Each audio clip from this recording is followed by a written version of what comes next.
Assalamualaikum warahmatullahi wabarakatuh. Perkenalkan, nama saya Ratih Indraswari, selaku CEO dari Trendy Mode. Di sini, saya akan memperkenalkan dan mempresentasikan mengenai bisnis yang saya jalankan, yaitu di bidang fashion.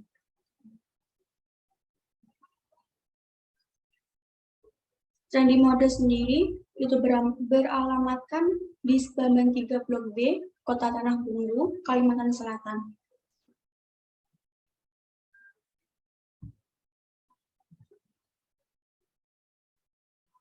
Mengenai bisnis overview.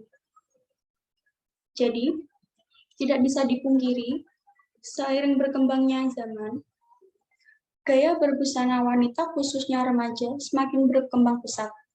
Kurang dari setahun, gaya busana baru selalu bermunculan, bahkan setiap bulannya berbagai gaya fashion terus memproduksi gaya terbaru yang meliputi kerudung, rok, blus, dress, dan lain-lain. Usaha pakaian ini saya pilih karena melihat pakaian masa kini yang menjadi tren dalam dunia fashion, khususnya bagi kaum wanita, membuat banyak peluang untuk terus menciptakan inovasi produk baru dan memfokuskan pada kualitas produk pakaian. Nah, mengapa harus memilih Trendy Mode? Karena Trendy Mode ini bergerak di bidang perdagangan yang menjual berbagai aneka pakaian serta fashion yang pastinya up to date dan cocok dengan selera masyarakat, khususnya untuk kaum remaja. Dengan semakin berkembangnya dan semakin tingginya kebutuhan masyarakat terhadap pelayanan yang berhubungan dengan kebutuhan fashion, maka kami berinisiatif untuk membuka suatu usaha yang up to date dan mengerti akan kebutuhan masyarakat. Tetapi dengan harga fashion yang relatif murah, namun tetap dengan kualitas baik. Trendy Mode sendiri memiliki visi dan juga misi. Yang visinya yaitu memberikan pelayanan atas kebutuhan fashion yang up to date untuk masyarakat. Selanjutnya, untuk misinya, yang pertama adalah memberikan dan menerapkan pelayanan yang baik dan berkualitas demi kepuasan pelanggan. Yang kedua, menghasilkan produk yang berkualitas tinggi. Yang ketiga, menyediakan kebutuhan fashion bagi masyarakat. Dan yang terakhir yaitu mendapatkan keuntungan atau laba. Yang poin kedua adalah market analysis and composition.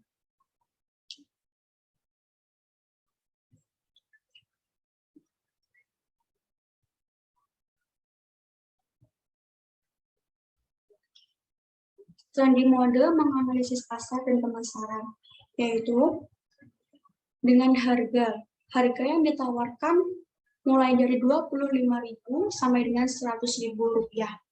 Kemudian untuk gambaran pasar, Trendy Mode melakukan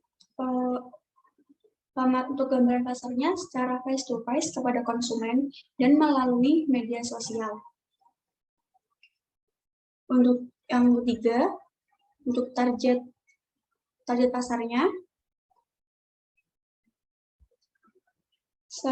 target pasar Trendy Mode yaitu semua wanita remaja dan dewasa dari kalangan ekonomi menengah ke bawah hingga menengah ke atas.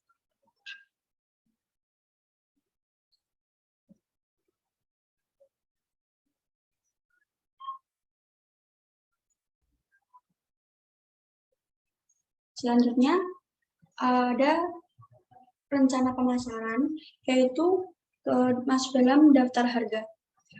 Untuk daftar harga yang akan dikenakan adalah harga yang diperkirakan akan terjangkau oleh masyarakat sekitar. Setelah memperhitungkan dengan cukup matang, akhirnya kami tetapkan sebagai harga awal. Berikut adalah tabel jasa produk yang ditawarkan. Yang pertama ada kemeja. Produk kami yang pertama kemeja, yaitu kami membanderol harga yaitu Rp70.000 untuk semua jenis kemeja. Trendy Mode membandrol harga senilai Rp70.000. Nah, untuk yang kedua ada Blues. Blues sendiri kami bandrol dengan harga Rp50.000.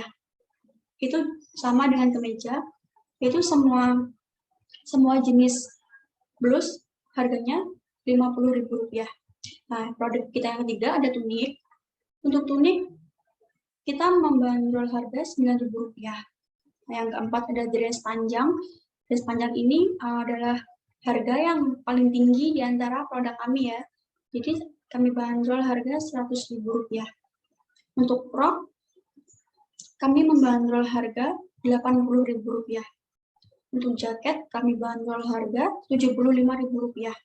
Dan untuk jilbab yaitu produk kami yang terakhir yaitu Rp25.000.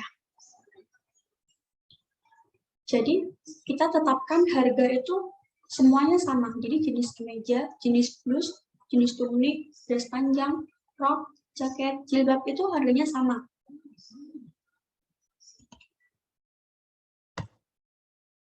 Nah, selanjutnya ada analisis produksi.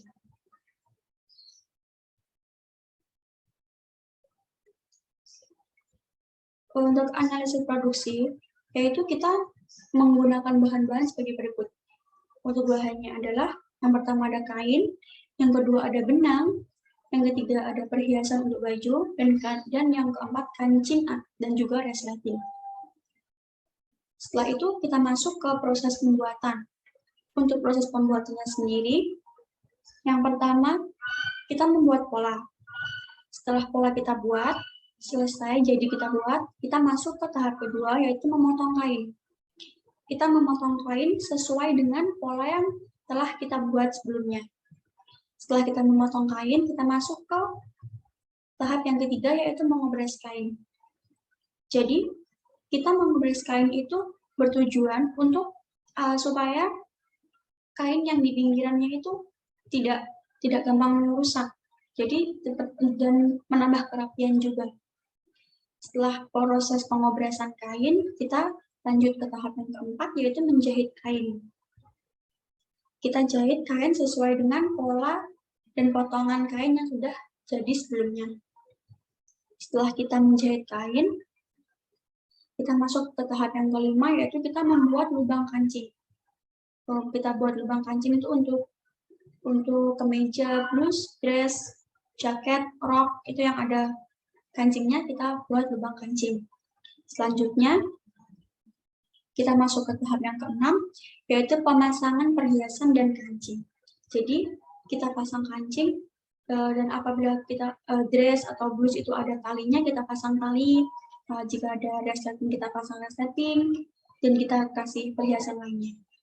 Setelah kita pasang perhiasan dan juga kancing, selanjutnya kita masuk ke tahap yang terakhir, yaitu tahap packing.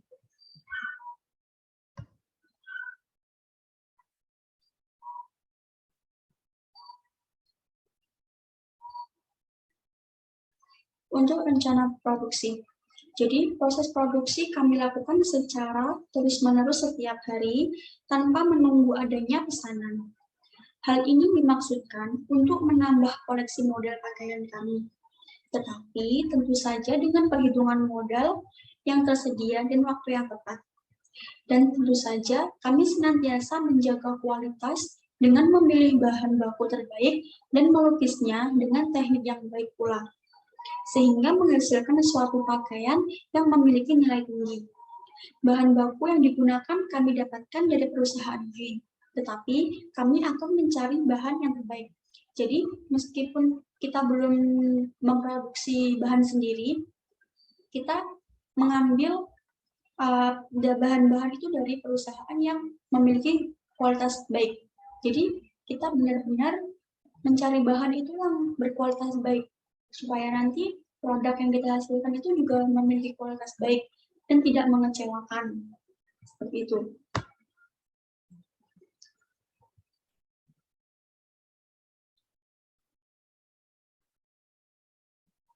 Selanjutnya, ada strategi pemasaran.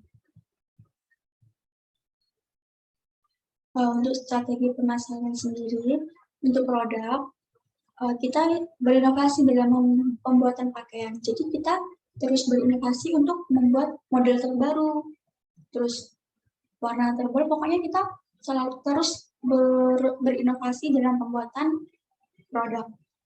Nah, yang kedua, kita produk berkualitas yang baik. Jadi kita membuat produk itu dengan kualitas yang terbaik. Nah, untuk harga sendiri, harga terjangkau mulai dari 25.000 sampai dengan 100.000 rupiah. Jadi, produk yang kami tawarkan, produk yang kami jual, itu untuk semua kalangan ya. Jadi, untuk menengah ke bawah dan menengah ke atas. Selanjutnya, people.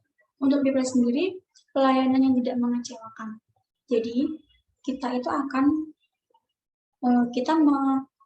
pelayanan tidak mengecewakan itu kita berusaha semaksimal mungkin agar kita itu tidak mengecewakan pelanggan, tidak mengecewakan konsumen, seperti itu. Yang kedua, penjualan fast respon, ramah, dan beretitude. Jadi kita akan kerja cepat. Untuk penjualan kita fast respon, untuk pemesanan kita fast respon, dan karyawan kita akan ramah dan juga beretitude. Nah, untuk promotion, itu kita menggunakan media sosial berupa WA, Instagram, Facebook, Shopee, TikTok, dan juga TikTok Shop.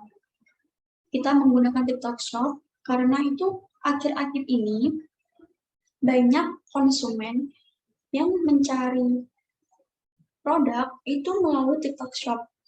Maka dari itu kita juga melakukan promosi melalui TikTok Shop juga.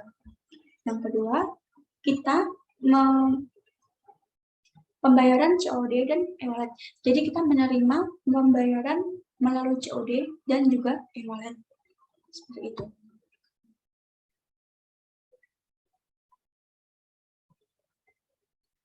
Ya, selanjutnya untuk analisis resiko bisnis. Jadi Candi Model ini menganalisis resiko bisnis kami. Ada 3, yaitu kami menganalisis itu konsumen lebih memilih brand luar dibandingkan dengan brand lokal. Karena kebanyakan itu orang itu berpikir kalau brand luar itu memiliki kualitas yang lebih baik dibandingkan brand lokal. Padahal brand lokal sendiri ini memiliki kualitas yang baik juga. Nah, yang kedua, persaingan antar bisnis di bidang yang sama semakin ketat. Jadi, tidak jarang kita jumpai ya, itu banyak sekali bisnis fashion yang ada di sekitar kita. Untuk itu, kita analisis persaingan antar bisnis di bidang yang sama semakin ketat, itu maksud saya. Jadi, tidak jarang kita temui itu banyak sekali bisnis yang berada di bidang yang sama, yaitu di bidang fashion. Nah, yang ketiga, produk yang dijual tidak sesuai dengan selera konsumen. Nah, yang saya maksudkan ini adalah, jadi kita memproduksi barang, kita memproduksi produk ya, kita sudah benar-benar memikirkan bagaimana modelnya, seperti itu kan. Nah, tapi ketika produk yang kita buat itu jadi dan akan kita pasarkan, ternyata ada model baru yang sudah turun, yang sudah muncul. Jadi produk yang kita bikin itu tidak disukai lagi oleh konsumen karena kebanyakan konsumen itu lebih memilih model yang terbaru. Pasti begitu kan? Jadi seperti itu. Nah, selanjutnya ada manajemen plan.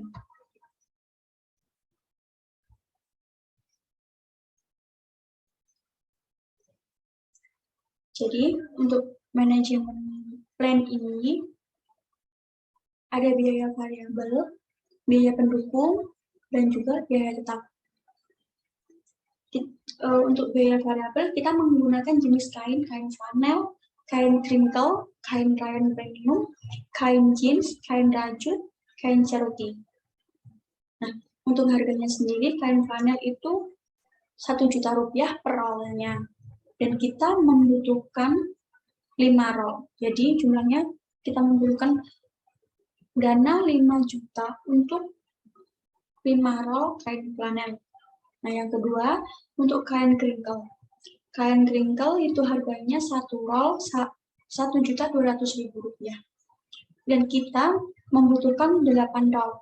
Jadi, kita membutuhkan dana senilai Rp9.600.000 untuk kain crinkle sendiri. Kemudian ada kain rayon premium. Kain rayon premium ini per rollnya harganya Rp1.100.000.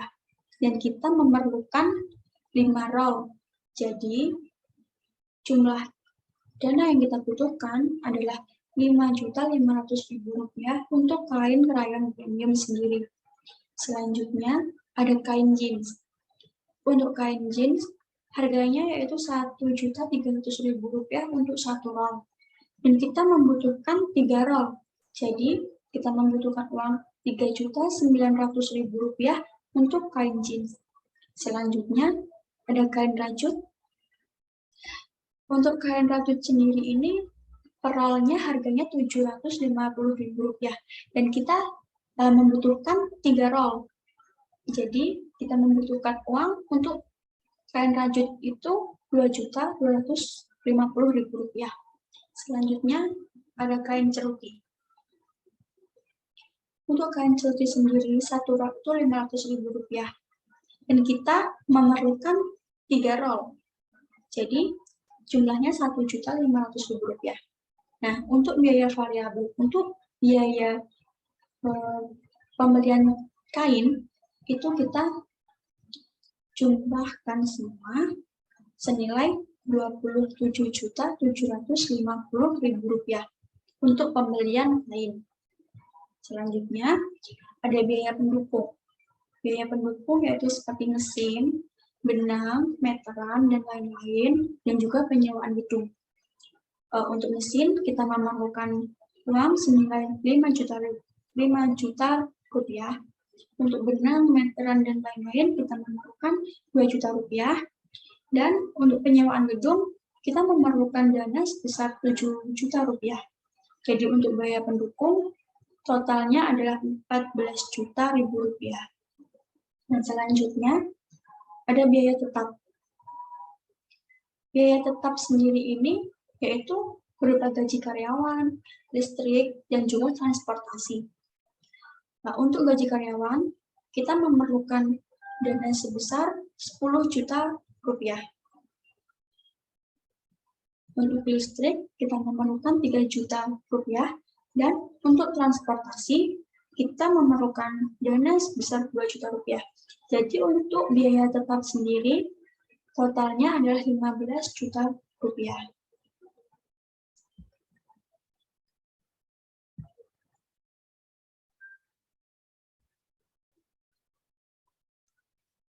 Dan selanjutnya ada perencanaan laba rugi. Jadi begini, untuk investasi atau biaya tetap, untuk gaji karyawan, listrik, dan transportasi, tadi kita jumlahkan yaitu senilai Rp15 juta. Kemudian ditambah dengan biaya variabel untuk pulakan bahan kain yaitu sebesar Rp27.750.000. Dan untuk biaya pendukung seperti mesin, benang, meteran, dan lain-lain, dan juga penyewaan gedung, kita jumlahkan yaitu sebesar Rp14 juta. Jadi untuk total modal atau pengeluaran itu kita mengeluarkan uang, kita membutuhkan dana yaitu sebesar Rp56.750.000. Nah, untuk pendapatan, jadi penjualan aneka pakaian itu senilai Rp198.200.000. Itu penjualan aneka pakaian. Jadi untuk penjualan semua pakaian ya. Untuk proyeksi laba rugi. Jadi untuk proyeksi laba rugi itu kita total pendapatan dikurangi dengan total modal total modal awal kita atau total pengeluaran kita, yaitu Rp198.200.000 dikurangi total modal Rp56.750.000. Jadi jumlah laba yang kita dapatkan itu senilai Rp141.450.000. Nah, jadi begini, untuk bisnis yang saya jalankan ini, menurut saya, jika untuk berinvestasi, itu sangat menguntungkan. Karena bisa kita lihat dari jumlah laba, perkiraan jumlah laba yang kita dapatkan, yaitu lebih dari 2 kali lipatnya total modal yang kita keluarkan.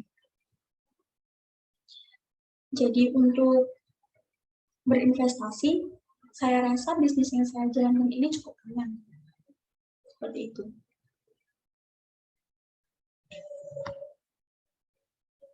Nah, sekian presentasi dan perkenalan mengenai bisnis yang saya jalankan. Apabila ada yang kurang dan lebihnya, saya mohon maaf yang sebesar-besarnya. Assalamualaikum warahmatullahi wabarakatuh.